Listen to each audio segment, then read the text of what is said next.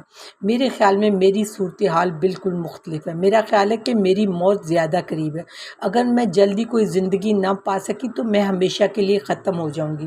اس نے اپنی پچھلی بار کی پریشانی کے بارے میں بتایا جب وہ واپس منتقلی کر رہی۔ تمہیں یاد رکھنا چاہیے یہ ایک موقع ہے اور یہ بہت نایاب ہے۔ ہم کوئی بھی غلطی مٹا سکتے ہیں، کوئی بھی زندگی جی سکتے ہیں، کوئی بھی زندگی خواب دیکھو، تم کچھ بھی ہو سکتی ہو، کیونکہ کسی نہ کسی دن تم ہو۔ اس نے کافی کا گھونٹ لیا۔ میں سمجھتی ہوں، لیکن اگر تم زندگی کا مطلب تلاش کرو گی تو تم کبھی جی نہیں سکو گی، ہیگو نے انتہائی دانائی سے کہا۔ تم کاموں کا حوالہ دے رہے ہو، تم نے پکڑ لیا۔ وہ اسے گھور رہا تھا۔ نورا کو اب اس کی شدت سے کوئی فرق نہیں پڑ رہا تھا، لیکن وہ اپنی شدت کے بارے میں تھوڑا فکر مند تھی۔ ایکچولی میں فلسفے کی طالبہ رہی ہوں، اس نے بے دلی سے کہا، اس کی آنکھوں سے بجتے ہوئے۔ ہیگو اب اس کے قریب آ گیا تھا۔ اس میں کوئی ایسی چیز تھی جو بیک وقت ناپسندیدہ اور بیک وقت کشش والی رکھتی تھی۔ اس کا رویہ ایسا تھا جیسے اس کے چہرے پر یا تو تھپڑ مارنے کو دل چاہتا یا پھر اسے پیار کرنے کو۔ ایک زندگی میں ہم سالوں سے ایک دوسرے کو جانتے ہیں اور شادی شدہ ہیں، ہیگو نے کہا، اور زیادہ تر زندگیوں میں تمہیں بھی نہیں جانتی۔ نورا نے فوراً جواب دیا، سیدھا اس کی طرف دیکھتے ہوئے۔ یہ تو بہت افسوسناک ہے، مجھے ایسا نہیں لگتا۔ واقعی وہ مسکرائی۔ ہم خاص ہیں نورا، ہمیں چنا گیا ہے، کوئی ہمیں نہیں سمجھتا، کوئی بھی کسی کو نہیں سمجھتا، اور ہم چنے گئے نہیں ہیں۔ میں ابھی تک اس زندگی میں صرف تمہاری وجہ سے ہوں۔ نورا نے آگے بڑھ کر اسے پیار کر لیا۔ اگر کوئی چیز میرے ساتھ ہو رہی ہے تو میں وہاں موجود رہنا چاہتی ہوں۔ یہ خوشگوار احساس تھا، اس بات کا بھی کہ وہ واقعی اتنی بے باک ہو سکتی تھی، یہ جانتے ہوئے کہ ہر ممکن چیز کسی نہ کسی زندگی میں ہو رہی ہے۔ اس نے خود کو فیصلوں کی ذمہ داری سے کسی حد تک آزاد محسوس کیا۔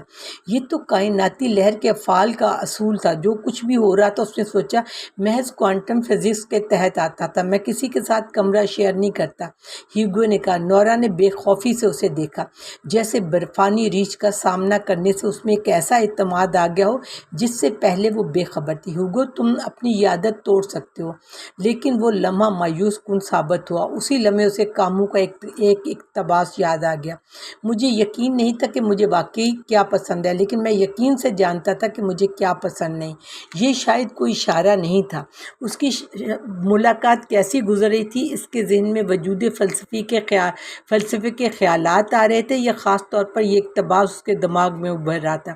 مگر کیا کاموں نے بھی یہ نہیں کہا، اگر میرے ساتھ کچھ ہونے والا ہے تو میں وہاں موجود ہونا چاہتا ہوں؟ ہیگو، اس نے نتیجہ اخذ کیا، ایک عجیب آدمی تھا، ایک ایسا شخص جو اپنی گفتگو میں اتنا گہرا اور ذاتی تھا، مگر لمحہ موجود سے بالکل الگ۔ شاید اگر کوئی اتنی زندگیاں گزار چکا ہو جتنی وہ گزار چکا تھا، تو جس واحد شخص کے ساتھ اس کا واقعی کوئی گہرا تعلق تھا وہ خود ہی ہوتا۔ نورا کو محسوس ہوا شاید وہ وہاں تھی ہی نہیں، اور چند لمحوں بعد وہ واقع ہی نہیں تھی۔ خدا اور دیگر کتبدار، تم کون ہو؟ تم میرا نام جانتی ہو؟ میں مسز ایلم ہوں، لوئس ایزابل ایلم۔ کیا تم خدا ہو؟ وہ مسکرائی۔ میں وہی ہوں جو میں ہوں۔ وہ کون ہے؟ ایک لائبریرین۔ مگر تم کوئی حقیقی انسان نہیں ہو، تم محض ایک طریقہ کار ہو۔ کیا ہم سب اسی طرح نہیں ہیں؟ تم میرے ذہن اور کائنات کے عجیب و غریب میل تال کی پیداوار نہیں ہو، کسی قسم کے کوانٹم ویو فنکشن کی سادہ سی تشریح؟ مسز ایلم اس تجویز پر کچھ مضطرب دکھائی دی۔ کیا ہوا؟ نورا نے برفانی ریچھ کو یاد کیا اور زرد بھورے پتھریلے فرش پر نظریں جما دی۔ میں تو تقریباً مر گئی تھی، اور یاد رکھو اگر تم کسی زندگی میں مر گئی تو واپسی کا کوئی راستہ نہیں۔ لیکن یہ منصفانہ نہیں ہے۔ لائبریری کے سخت قوانین ہیں، کتابیں قیمتی ہوتی ہیں، تمہیں ان کے ساتھ احتیاط برتنی ہوتی ہے۔ مگر یہ دیگر زندگیاں، میری مختلف صورتیں، میں اصل میں تو نہیں مر رہی نا؟ ہاں، مگر جب تم انہیں تجربہ کر رہی ہو تو وہ تم ہی ہوتی ہو جسے نتائج بھی بھگتنا ہوتے ہیں۔ ٹھیک ہے، مجھے سچ کہنے دے، مجھے یہ سب فضول لگتا ہے۔ مسز ایلم کی مسکراہٹ کے کنارے مڑ گئی جیسے گرا ہوا پتھر۔ یہ تو واقعی دلچسپ ہے۔ کیا دلچسپ ہے؟ یہ حقیقت کہ تمہارا مرنے کے بارے میں رویہ مکمل طور پر بدل گیا ہے۔ کیا تم مرنا چاہتی تھی اور اب تم نہیں مرنا چاہتی؟ نورا پر آہستہ آہستہ یہ بات واضح ہوئی، جیسے مسز عالم کسی حد تک ٹھیک کہہ رہی تھی، اگرچہ مکمل طور پر ٹھیک نہیں تھا، لیکن میں اب بھی یہ سمجھتی ہوں کہ میری اصل زندگی جینے کے قابل نہیں ہے، بلکہ اس تجربے نے تو اس بات کی تصدیق بھی کر دی ہے۔ وہ سر ہلانے لگی۔ مجھے نہیں لگتا کہ تم واقعی ایسا سوچتی ہو۔ میں ایسا ہی سوچتی ہوں، اس نے کہا۔ نہیں، کتابیں حسرتیں ہلکی ہو رہی ہے، اس میں کافی جگہ باقی ہے۔ ایسا لگتا ہے تم نے اپنی پوری زندگی وہ باتیں کہیں جو تم اصل میں نہیں سوچتی تھی۔ یہ تمہاری ایک رکاوٹ ہے۔ رکاوٹ؟ ہاں، تمہارے پاس بہت سی رکاوٹیں ہیں جو تمہیں سچائی دیکھنے سے روکتی ہیں۔ کس سچائی سے؟ تمہارے اپنے بارے میں، اور تمہیں کوشش کرنی چاہیے حقیقت دیکھنے کی، کیونکہ یہ بہت اہم ہے۔ میں نے تو سنا تھا کہ یہاں لامحدود زندگیاں چننے کے لیے موجود ہیں۔ تمہیں وہ زندگی چننی چاہیے جس میں تم سب سے زیادہ خوش ہو، ورنہ جلدی کوئی اختیار باقی نہیں رہے گا۔ میں نے کسی ملاقات کو جو ایک عرصے بعد یہی کرا، اب بھی ایک ایسی زندگی نہیں ڈھونڈ پائی جس میں میں مطمئن ہوں۔ ہیوگو کا معاملہ مختلف ہے، وہ ایک سہولت ہے جو شاید تمہیں میسر نہ ہو۔ ہیوگو؟ تمہیں اس کے بارے میں کیسے پتا؟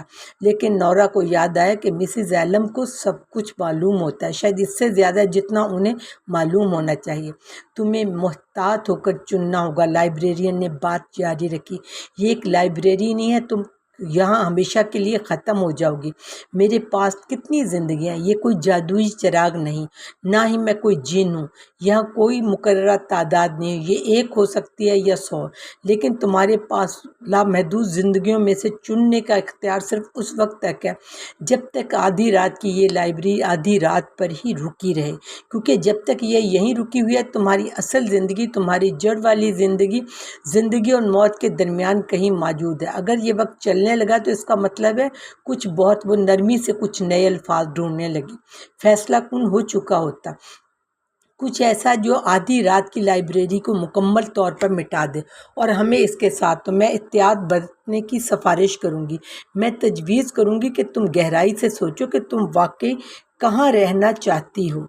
تم نے واضح طور پر کچھ ترقی کی ہے، میں دیکھ سکتی ہوں، تم واقعی رہنا چاہتی ہو، مگر تم یہ دروازہ بند ہونے نہیں دینا چاہو گے اس سے پہلے کہ تم اس کے پار جا سکو۔ وہ دونوں طویل وقت تک خاموش رہیں۔ جب نورا نے اپنے ارد گرد موجود تمام کتابوں کو دیکھا، تمام ممکنات کو، پھر سکون اور آہستگی کے ساتھ وہ آگے بڑھنے لگی۔ بہت دیر تک خاموشی چھائی رہی۔ جب نورا نے اپنے ارد گرد تمام کتابوں کو دیکھا تو تمام امکانات کو بھی دیکھا، پھر وہ آہستہ اور سکون سے راہداری میں چلنے لگی، سوچتے ہوئے کہ ہر کتاب کے ورق کے پیچھے کیا چھپا ہوگا، اور خواہش کرتے ہوئے کہ سب جلدیں کوئی اشارہ دے سکتی ہیں یا نہیں۔ اب تمہیں کون سی کتاب پسند آئے گی؟ مسز عالم کی پیچھے سے آواز آئی۔ نورا کو باورچی خانے میں ہیوگو کی بات یاد آئی۔